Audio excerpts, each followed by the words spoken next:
Hey everybody, welcome to Call Camp. It's Steve Richard. I'm on today with Michael from Chili Piper and Dave, a member of the sales team over there. Those guys have a pretty kick-ass sales team. I'll tell you, I'm hearing about Chili Piper all over the place, as well as our very own marketing phenom, Sam Nero, who's on the phone as well. And today Sam's going to be a live voice on the phone, bringing a little bit of marketing perspective to this topic.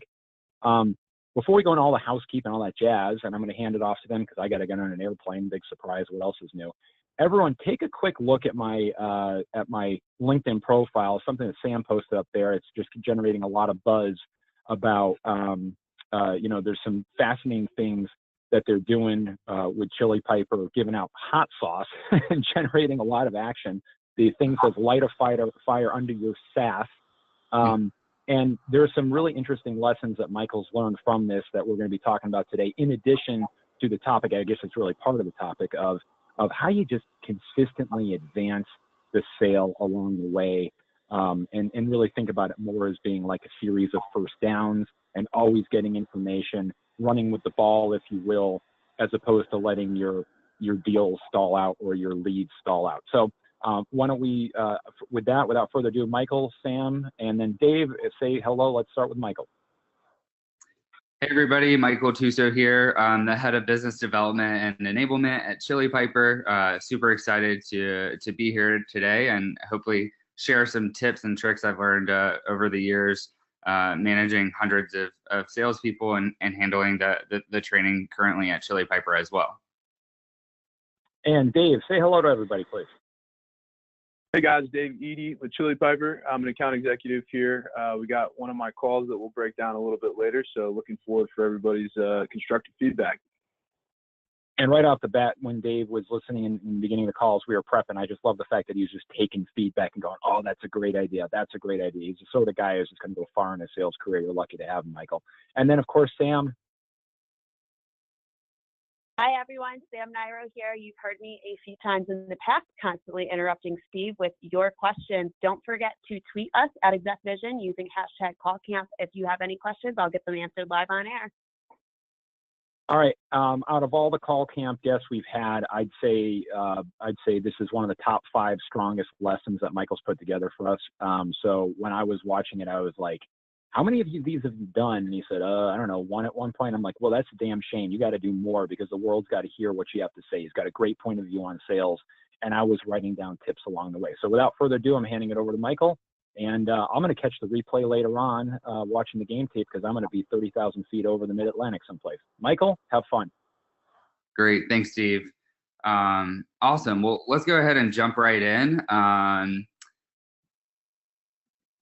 We are going to start before we even jump in with running with the ball. Before you can even get to that point, I've in my consulting work and working with tons of companies, VPs of sales, sales managers, and SDRs and AEs alike. It really starts with creating a fail-proof system before you can even get to the messaging or running with the ball. You really have to make sure that you have a really concrete, scalable, repeatable, and predictable model in place. And that really starts with having the right data. So I always say that to sales teams. One of my favorite questions to ask, by the way, when evaluating data tools is, how do you get your data? It's so simple, but if you're not satisfied with that answer, then it's probably not the right tool to move forward with. But data has so many other implications for your sales team in terms of like connect rates, reply rates, and everything else along the funnel starts with that. So make sure that your data is really concrete. The other thing is when you're coaching sales reps, or if you are a sales rep, really be in a constant state of information gathering. Not every call is going to be an opportunity booked, obviously, and that's okay. But what you should do is leave each call with more information than when you went into the call. Super critical. I would use that strategy when I was an SDR 1,000 years ago in my follow-up. So I'd go into a call, figure out more information, and leverage that more and more, especially if I could tell it was like a really good account. And then you did all that hard work to figure out who the right person was or what specific nuance about that company and what problem you can solve for them. So don't let someone else go after that. All of my top performers, one of the most common things that they did differently from other people consistently over multiple companies was that follow-up structure. They didn't stop until they got a yes or a no or something. And that's absolutely critical in building predictability and hitting your number. When I was an SDR as well, about 80% of the opportunities I would book would come from that sort of predictable, repeatable system that I built for myself. And because I was really focused on that, I could really, and we'll talk about this a little bit later, super focus on my tonality and how I came across on the phone, so that I'm able to get what I want when I'm prospecting, or even on discovery calls as well. Multi-threaded activity is absolutely important. I think Steve mentioned, like, we're really active on LinkedIn. We use email, we use the phone. In today's day and age, you have to do everything.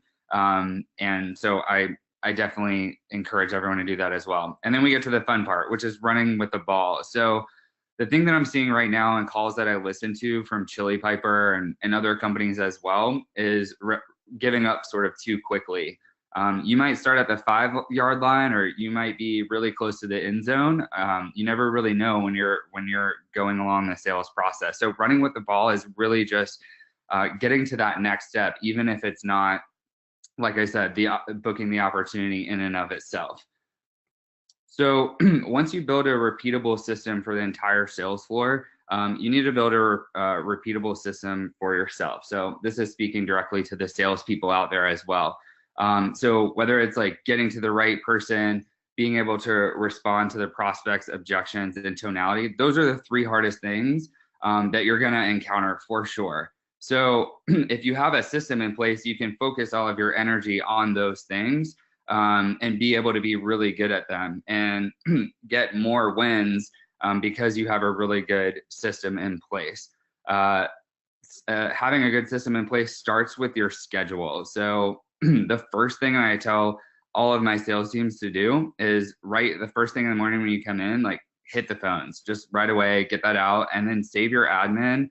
Really reduce your admin, but save your admin for, times that aren't ideal for prospecting. So it really does start with the schedule, and then everything builds off of that from there.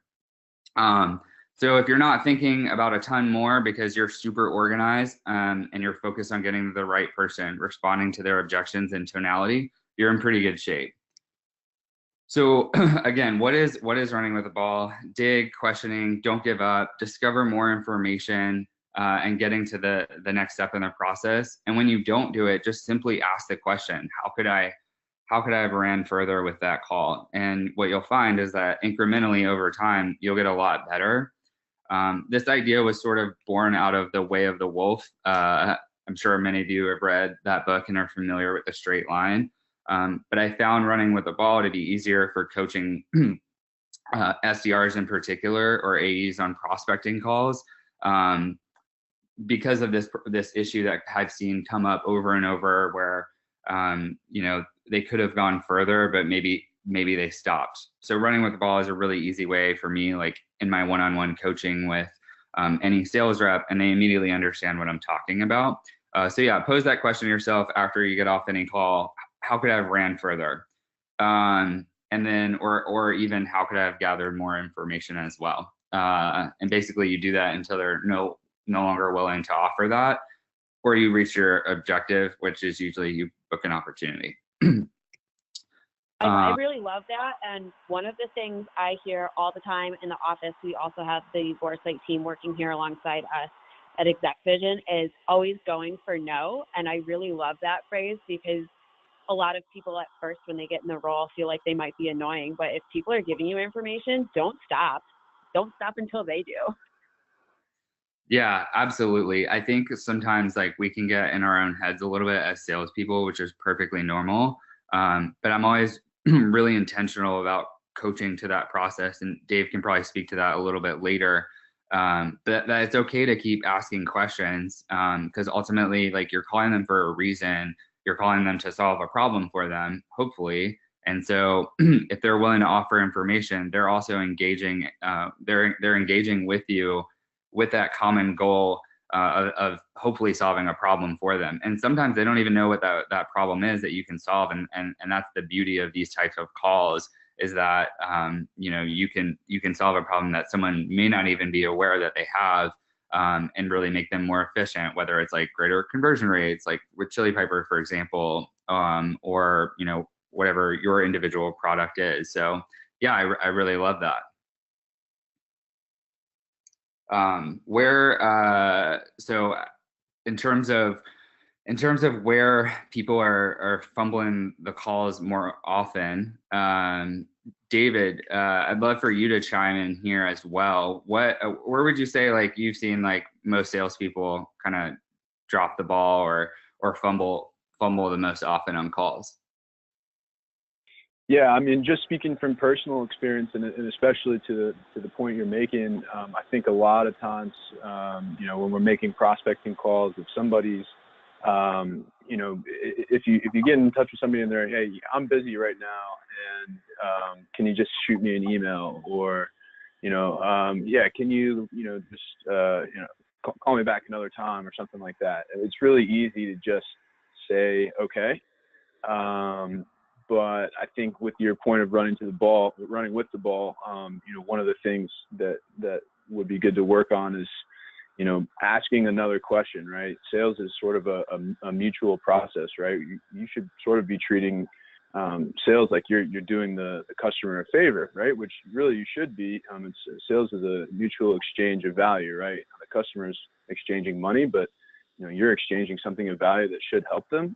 And so you can continue to ask questions and just keep going. If you get the no, then to Sam's point, like you've gone to the no.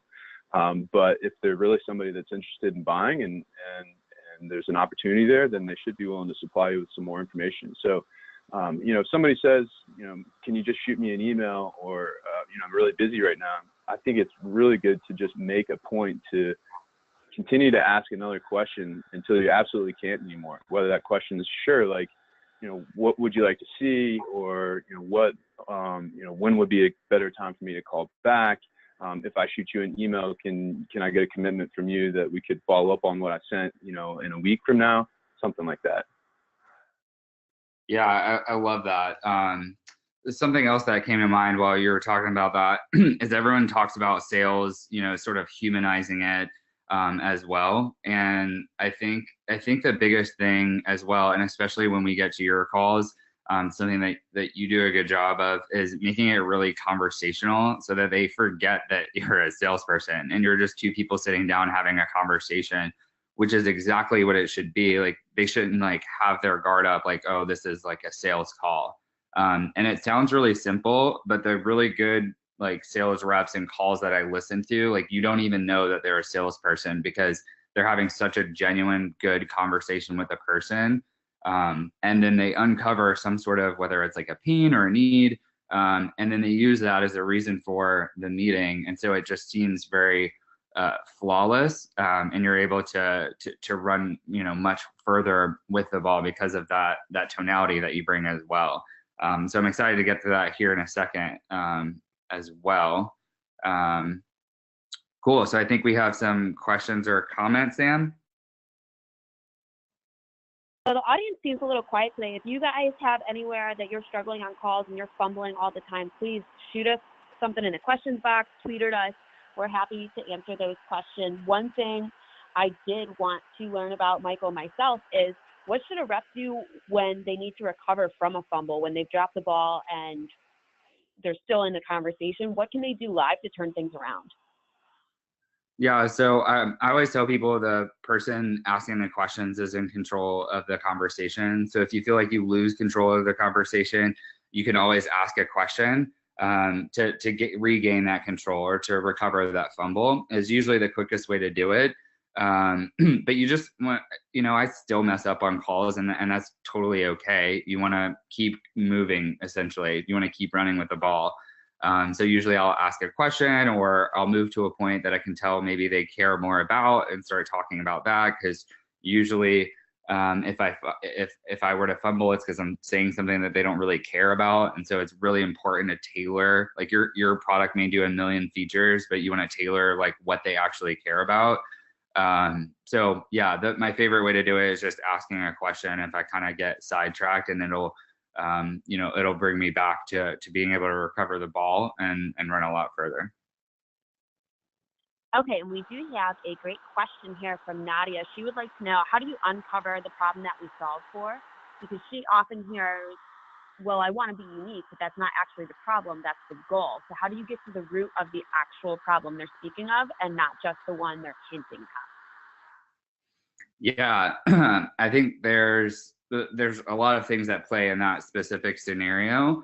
That's probably the most common mistake I see is people setting meetings without really uncovering that. And you can still do that, but it's much stronger to set meetings when you've uncovered that. And so usually you want to be able to ask way more questions and dig further. So and a Chili Piper example, it's, maybe someone in the moment doesn't know what we do. So I sort of tell them what we do, but then I'm going to figure out what specifically they're working on at that moment. So I'll open up the call with a question, and we'll get to this as well. Like I'd like to explore this with you a little bit further.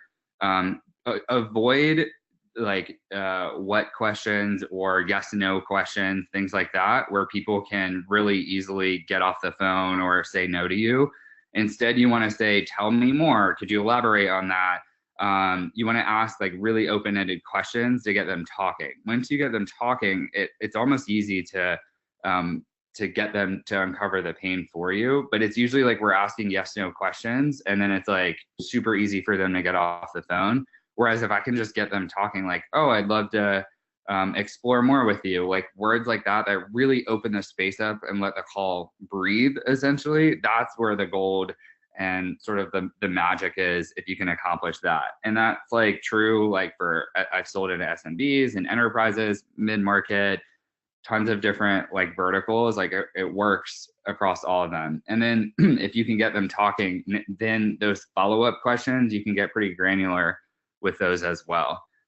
That's a really common strategy like I use whenever I would take sales calls at Chili Piper. Could you tell me more about this? I'd love to learn more about how you do it. I'd love to explore this. Really open, spacious like phrases that builds trust with the prospect, but also enables me to kind of get to my goal, which is usually to book an opportunity or to get more information. So I hope that was helpful. You can also email me. I'm happy to connect with anybody afterwards as well. Michael, I will drop your LinkedIn profile into the chat section at the end of call camp so everybody can connect with you. We also have a few more questions that came in. I'm going to shoot them all off to you, and you can pick and choose where you want to jump into. So we have one viewer who would like to learn how to smooth out their introductions, as that's where they find themselves stumbling the most.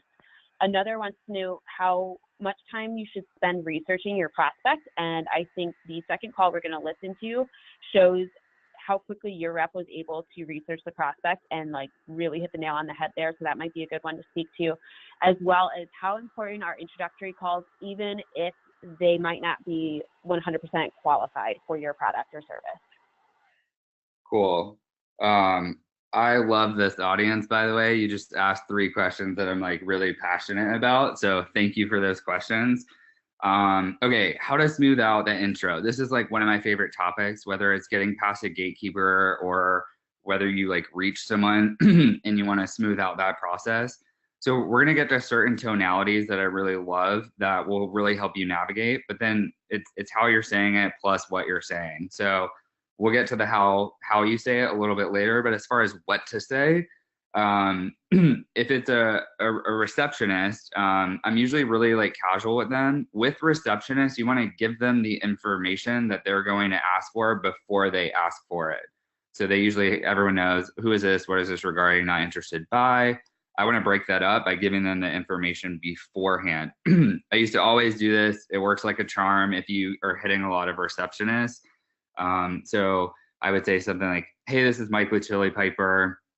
I was looking for Dave. Is he in? It sounds really simple, but it works like a charm. I'm telling you. There's several others I do a variants of that.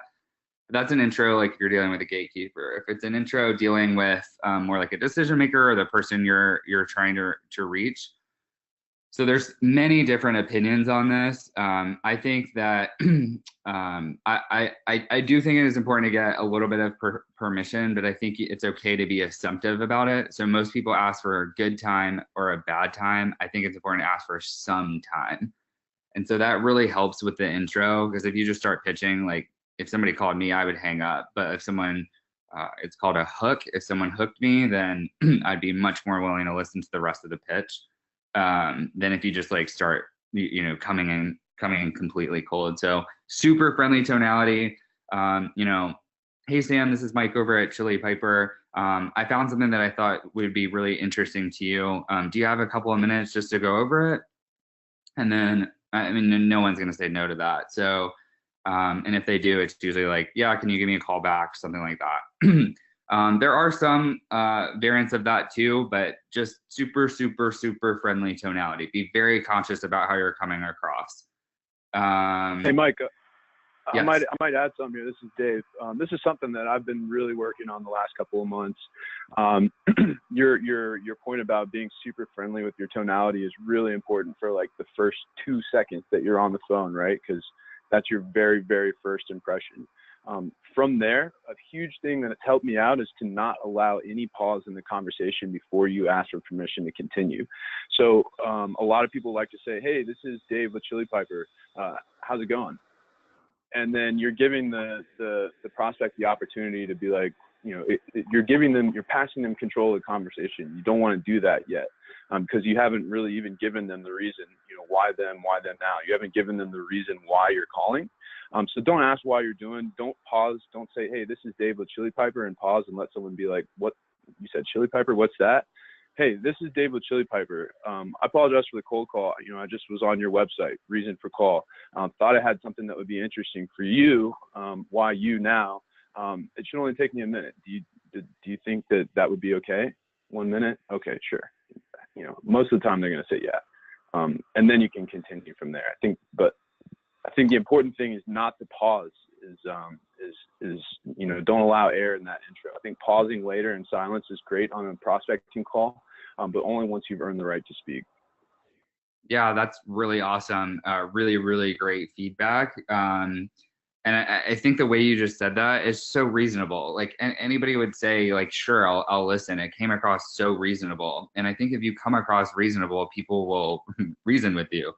I think the other thing about that point is when you're calling someone and you leave that pause, as someone who gets cold called, at least 6 times a day, if someone leaves that pause, I'm thinking like, who is this? And it's also giving me time to like figure that out when they should just like know why you're calling.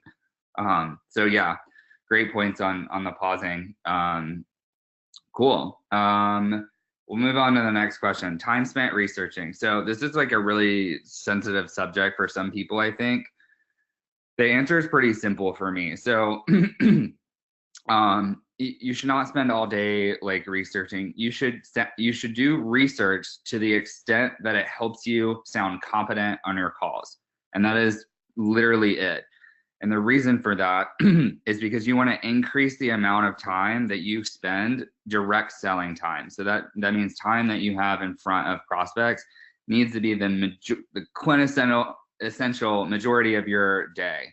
And everything else, admin, researching, all of that needs to be super, super minimal. You want to spend the bulk of your day working directly with prospects.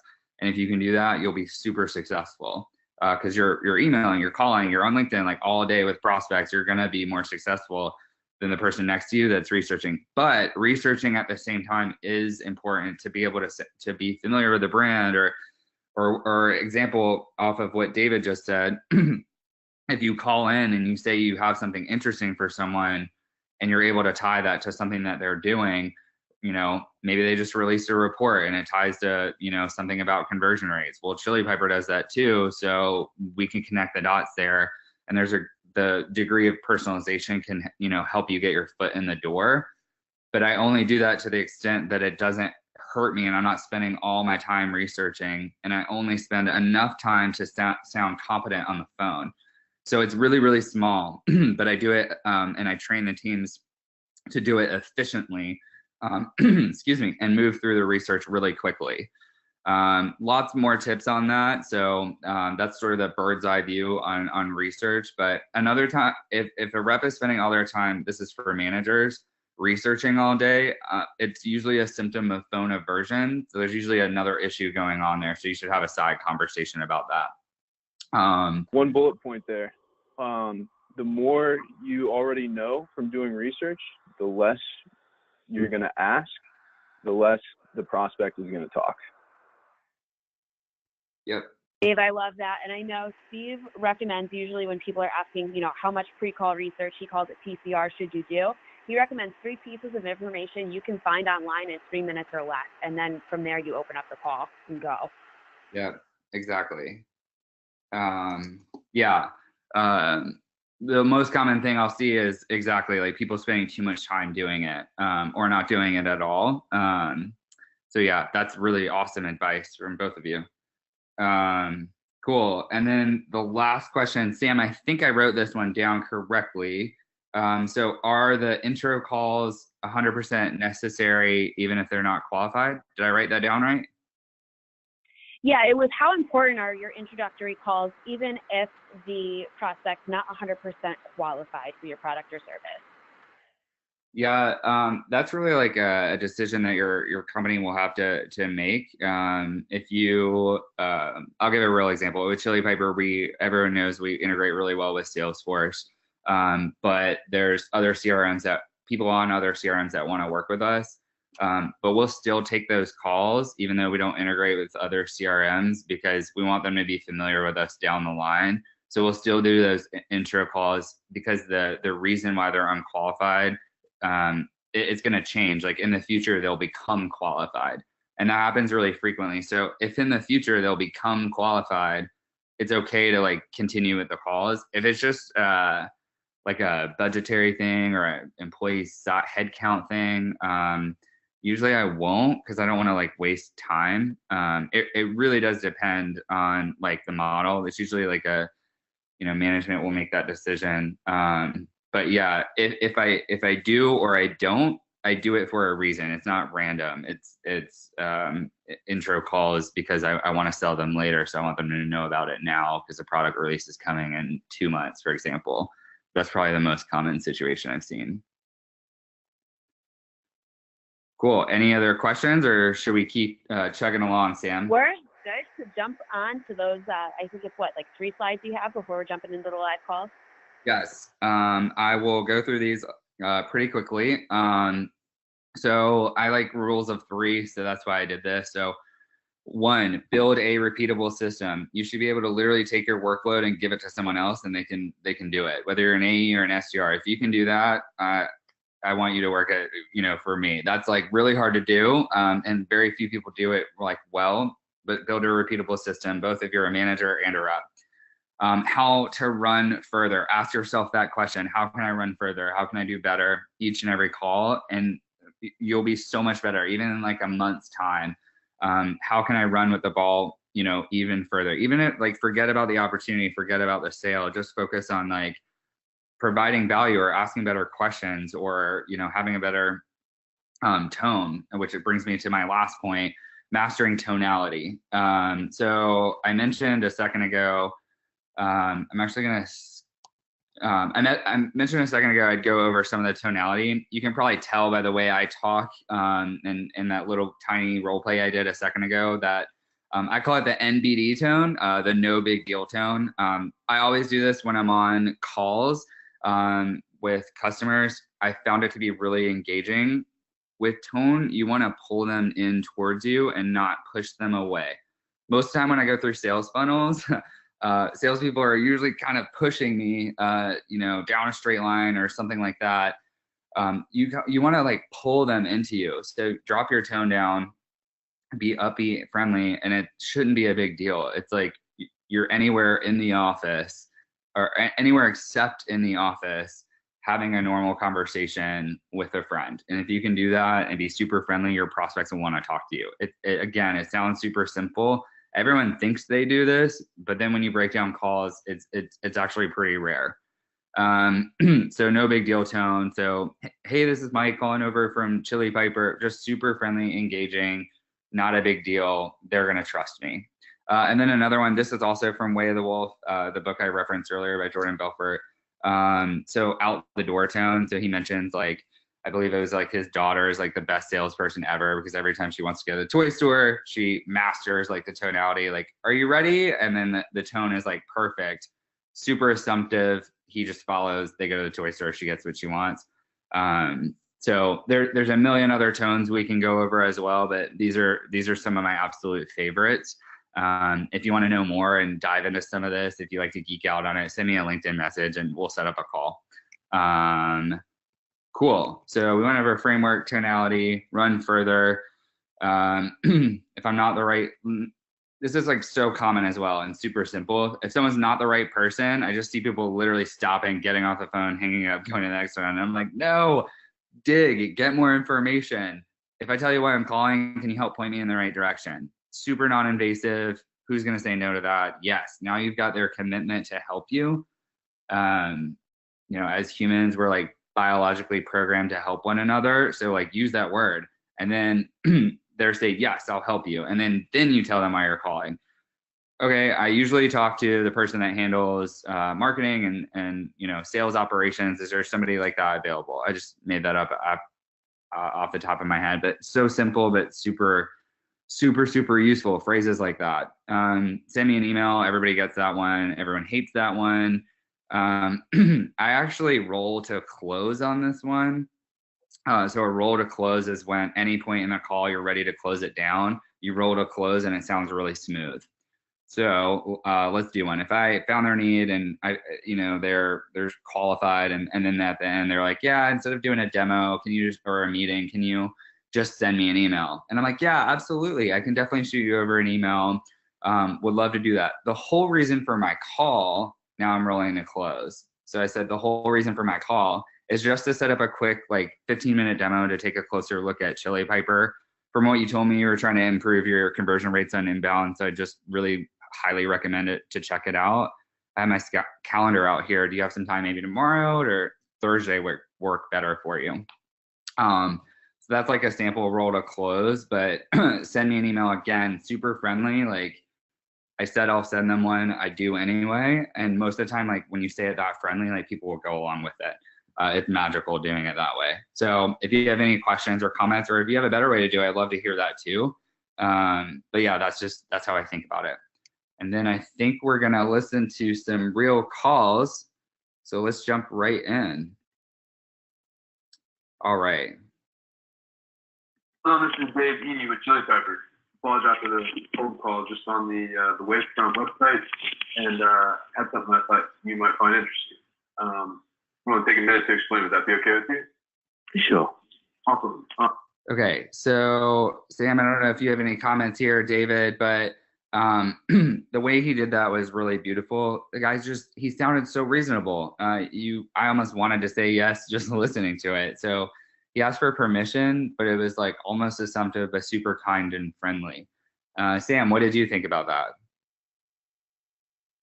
So the one thing that I really like here is the tonality is, like you mentioned, just super friendly. It really doesn't come off as, hey, I'm cold calling you, which I immediately hang up on personally. So. Yeah, that's true. Exactly. He pulled you in. He made you want to talk to him. Let's keep listening. So when somebody's interested in Wavefront, they go to your website and they fill out your form.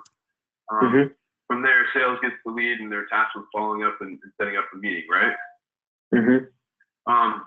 Well, how sometimes that process can stretch out for a couple of days or maybe a week just to get somebody re-engaged and learning more when they are already on your website. Hey, Mike, maybe we could pause right here. Yeah.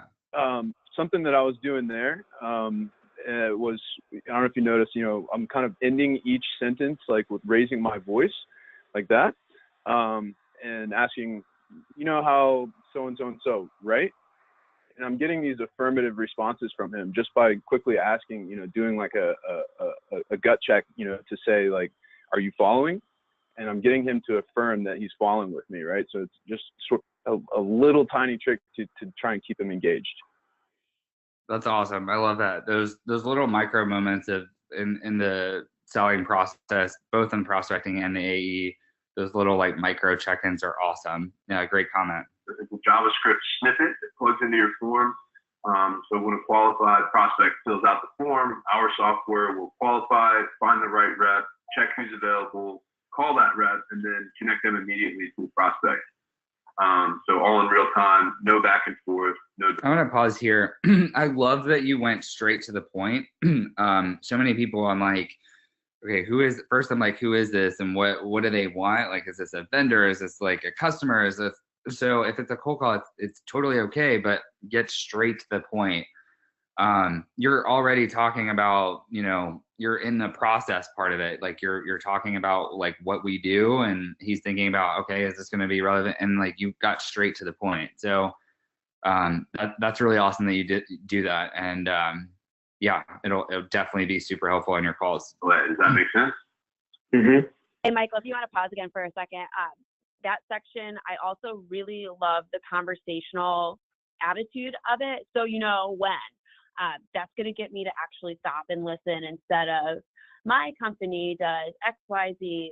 It's a really great way to just make it super relatable. It's a problem that a lot of us marketers have is we get all these great inbound leads, but when do we have the time to follow up with them? When does sales have the time to follow up with them? So by introducing it in a conversational way, it's way less of a turnoff. Absolutely. Yep. And you're gonna hear it coming up. Also, he's giving me a lot of like mm-hms and yeah, but not really saying anything else. And that's sort of rare in my prospecting. Usually, I'm asking these questions like, does that make sense? And hoping that they're gonna sort of say something in return. What you're gonna notice in a little bit is he just keeps saying And so to your point of carrying the ball forward, I'm just trying to continue to ask questions over and over again that I can hopefully get him to respond to. That phenomenal point. Usually one of the biggest purposes with running with the ball is getting to that point. This is a great example because not everyone is going to just be super gregarious and tell you everything about them. They're going to be like this guy who's like, But if you have the concept of running with the ball in your head and you know that there's this like threshold almost that you have to reach to get him talking back to you, and you know that if you can get there, you'll do a lot better job, which is I think what's going on in your head here. You're like trying to figure out, how can I get this guy talking to me? But if you have that running with the ball mindset going into this call, and you know that there's this threshold that you have to reach with people, and you got to keep going until you reach it. So let's see if he reaches that. I saw that you're the VP of sales at Wavefront. I just wanted to know if you thought that was something that might be valuable at all to explore.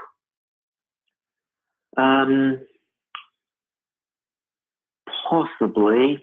I'd probably put you on to someone on my team to see if it makes sense. I know we were thinking about maybe doing some real-time chat on the website as well, but we haven't pulled the trigger on that yet. Sure. Okay, so many thoughts going on right now, and you should too. So he used the word explore, which I kind of talked about open-ended questions earlier. Someone had a question about that. Explore is super expansive. It puts energy back into this call. Now he's telling me immediately that he's thinking about a product that does something that attacks a similar problem from a different angle. And so now I know that, and I have so many questions, off of that. What's driving that thinking is my next question that I sort of want to figure out. And so one way to run with the ball is that I could figure out like, why are they thinking about solving the problem that I already know that Chili Piper can solve? So let's keep listening. Yep. I know a lot of companies that are doing both actually, trying to capture people through real-time chat. But then also, this is sort of separate where you're capturing people through the form, right? So two ways with people immediately. I was an SDR at a software security company and had a guy fill out a form, to request a demo. I was Okay, real quick, two awesome things that are going on. He's telling a story, which we all know storytelling is super powerful. And he's saying, like, I know companies to make it more relatable to him. So he's doing two things simultaneously to make himself even more relatable on top of having a good tonality. So storytelling on one end and saying little things throughout the call, like, I know other companies, I see you, and that relatability really does go a long way. So great job there. And that's the direction that I chose to take. But I think that when he said, that they're exploring opening real-time chat, there's another direction I could have taken, which was, wow, that's really interesting. And just switch to questioning his, responding to what he just said in a more conversational manner. I was already thinking ahead to the story that I wanted to tell at that time when I was on the call. But what I really could have done, I think, was just really dig in and say, hey, what's driving you to think about adding real-time chat, and really dig into what the driver is for the initiative. Absolutely. That's a great piece of feedback. Let's keep listening. The receptionist would always, kind of swap me away. Great. But eventually I got a hold of the guy, and he really was interested, and I was able to set up a meeting with him right away. We closed on the spot. So it's just kind of like trying to get rid of that back and forth in between to like really help you get in touch with the people that are actually cool. Yeah. What's your website? It's chilipiper.com.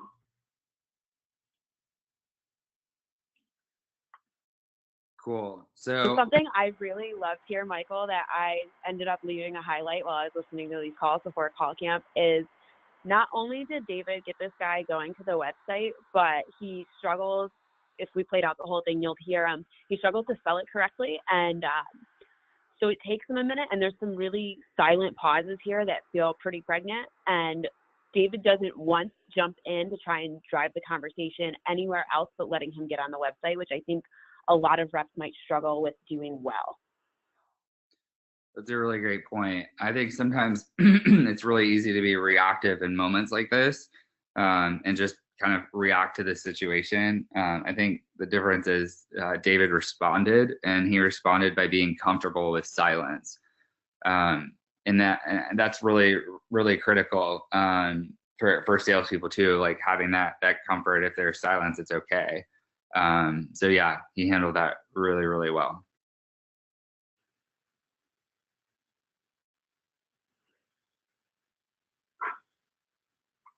Just gonna skip it. Charlie, H is in hotel, I India, L Lima, E is in echo. So he's getting on the website here. At the moment. Inbound. If we have someone who hits our kind of contact us form. Okay, now he's getting into the meat of his process, which is exactly where we want him to be. So first he looked at our site to get a better idea, good buyer intent there. Now he's in the meat of his process, which is exactly where we want him to be. We'll got an email on that, and then we'll have someone respond. Other stuff on the website, if they register, then that creates a lead, and then on a daily basis we triage those. So the only real-time stuff we do right now is if they hit our contact us form. Gotcha. And then as far as like all the other things that are sort of gated where they're filling out information, that's going to a team, and you're following up with them as leads like throughout the next day. Yeah, exactly. Do you know sort of what your conversion rate is right now on forms filled to actual conversations or meetings held from that? I don't know off the top of my head. My marketing people probably have that, but right. It was a shot in the dark. I know you're on the sales. Yeah. Cool. I'm gonna pause it there. So they're having, again, a super friendly conversation. David, you want to walk us through what happens on the rest of this call?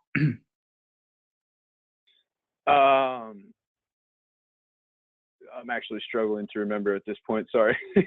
But I can comment on what just happened. So right there, I was really digging for a data point that I could use later on in the conversation. Hopefully, I don't think I actually ended up getting to do that. We'll see in a second. But I was really looking for a data point to find out what his conversion rate is, so that we can work. I can reference back to it to say, if you're really interested in improving on that, we can maybe we should set up a follow-up discussion. Yep, absolutely. So basically he points you in the direction of the right person. I chose this obviously example on purpose. Like not every call is meant to be an opportunity. I didn't pull a slam dunk opportunity call. Like I pulled one that a little bit tougher. The guy's super nice, but didn't offer up the information. He was able to get some interest out of it, and he has a follow-up call with the correct person. So that's an example of definitely like running with the ball, going to the next step in the process as well. So overall, great job with this call and continuing to kind of push the envelope and move the ball forward. One thing I'll add is he referred me to the right contact, but instead of just saying okay, I'll reach out to him, I also said okay, I'll reach out to the right contact, or he'll reach out to the right contact. But seeing as we're on the phone now, would it be okay if I sent you a calendar invite 1 week from now at this time, because I know that he's not busy or has a recurring meeting at this time, so that we can sync up again? And there I've dove for 2 extra yards to get the first down, and we've got 4 sets of downs coming up. The follow-up call is actually tomorrow. Nice. And the other thing to even like push that point further, as you're exiting the call, he's already given you a ton of information about that person. Just ask for their direct line to make it easier. If you have someone's direct line, I see so many people skip that step, and I'm like, you can avoid so many phone calls if you just ask for someone's direct line. So as you're exiting, they've already given you, it's super non-invasive because they know you're not going to call them back. And then when you intro yourself to that next call, when it's like a sort of referral like this, my favorite thing to do is the intro. Hey, I spoke with Dylan. He said that you were the best person to speak with. You have a quick minute. Instant trust. And most of the time you can set, like 99% of the time you can set that demo. So that's like a really, really common like hack that I use that worked really well when you bounce around from people within an organization, and when you call that person and use that phrase. I spoke to Sam, she said that you were the best person to speak with, you have a quick minute. That then replaces my hook, and it's massively powerful. A good book to read on that, by the way, is The Cold Calling Secret. So Sam, do you want to listen to another call, or what are your thoughts? So on the second call, there's actually one area, I believe I highlighted it, that I would love for you to play before we wrap things up on this call camp. And I think to set the tone, the call opens very much the same, at least from my perspective. But where the magic is on that second call is the prospect asks the rep, Reggie, hey, how did you find me? And that, I think, was a really magical moment. It's that green highlight there if you want to play that, Michael. Well, yeah, let's do it. I don't have a whole lot of time, but this is really interesting. It's a good cold call. Just 2 things I noticed. One, I want to ask you, as someone that does marketing, how'd you do the research to find me? Because I'm definitely the right person interested in this. How did I find you? Just LinkedIn or? Pretty interestingly, we did a Google search for people that had like get a demo or contact us, and then we took we kind of scraped the first 1,000 results, put them in Salesforce, and then I manually out on Sales Navigator, and then I saw you looked like you'd be the right person to connect with. Cool, awesome. Yeah. Yep, you can pause right there, Michael. Okay. So what I really loved about this moment in particular was he just gave 2 beautiful green lights of, hey, I want to know how you found me because I am the right person. And you did a really great job in doing that. Kudos to Reggie on being able to quickly respond with how he found him without having to use any of his pre-call research, without stumbling, being able to really smoothly do that, especially when somebody like myself or the prospect Nick here asks you because we genuinely want to know. Being able to do that smoothly, I think, is very good. Absolutely. And I think that ties back to the first point that we talked about on the very first slide, on having a repeatable system and making sure that your system and data is really good. Because that's essentially all we did here on the back end. It's just super clean, and it's really easy for him to be able to target the right people and get those right people on the line. So it starts with that. So then on this call, he can focus on doing what he did on this call, which is booking the demo, his tonality, being super friendly, and not having to worry about all those million other things, so that he's able to kind of get more responses like this, because it is so hyper targeted. That's a really great point. Cool. Great. So before we jump back into what we learned and get ready to wrap things up, I do have one last question from the audience. This one's from Natasha. She would like to know, what are effective hooks to say in the beginning of an introductory call to keep somebody on the phone with you? Yeah, so usually most people, again, if you're super reasonable, if you just ask for some time, I'll usually go back to that. So they're really trying to rush me off the phone. If it's super intense, like, I'll usually schedule it for a different time. But if it's like, I think I could get them, then I'll usually just ask for like 30 seconds more or a minute more to just at least tell them what we do. And I think if you're reasonable like that, they'll do it. In my experience, if your tone is really good and really inviting and you're pulling them to you, if they're just like, no, I don't want to talk now, super intense, like, that's okay to like give into that a little bit. You don't have to like, fist fight them over that. You can schedule that for another time. Okay, it sounds like you're super busy. Is it okay if I throw something on the calendar for like next Tuesday around the same time? It sounds like you're super tied up. And then you come across as empathetic and caring and not like a pushy salesperson. Whereas if you think they're a little bit more open though and willing to have a conversation to you, but they just kind of don't really want a cold call, which is usually what it is, I'm like, just level with them. Hey, I know this is a cold call. I promise I'll be super brief. Can you give me 1 minute? And when you level with people like that, they respect you so much more. What they don't want is you to just start spitting your pitch at them and they have no idea who you are. And like, it just doesn't feel good. Like, but when you just level with them and say like, hey, this is a cold call. I'll be 1 minute, please, and there you go. So usually when you do it that way, it'll be good. By the way, if anybody wants like to do any role plays or anything like that, feel free to hit me up. Happy to help out with, things like this. Like, they don't seem like they're hugely important, but they really are when it comes to conversion rates for these type of calls. It's absolutely critical to be really, really good at these smaller things, because they add up to something really, really big. So if you ever need help or anything like that, feel free to ping me. Cool. Sam, do you want me to recap everything? Yeah, let's jump right back into the deck if you would like, and we'll go over what we learned and wrap things up for today. Cool. So we just finished listening to real calls.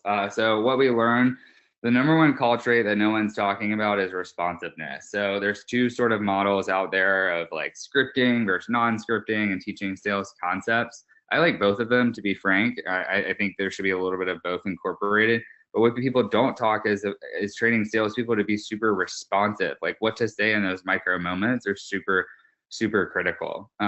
So responsiveness is number one. Being able to respond to those prospects and not giving up too early is another. So don't give up too early. Be super friendly. Be super engaging. Keep going. Keep asking questions. It's okay.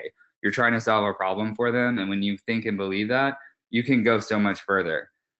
Create your own luck. So everyone knows that, or I hope most people know that most lucky people, the only difference between them and unlucky people is they believe that they're lucky. So starting right now, when you go back, hopefully hit the phones today, like, believe that you're lucky and you'll create that luck. We went over different ways to run with the ball and what that is, and how to relate to prospects, being genuine, maybe even using humor. We didn't go over humor too much today, but that's a really great way to level with people. Laughter, infuse laughter into your calls. Things like that are really contagious. So those are some of the things that we learned today. And then a little bit about Chili Piper. Chili Piper is a buyer enablement platform that helps buyers start valuable conversations with businesses straight from their web forms. Cool. And then, Sam, there's some resources on.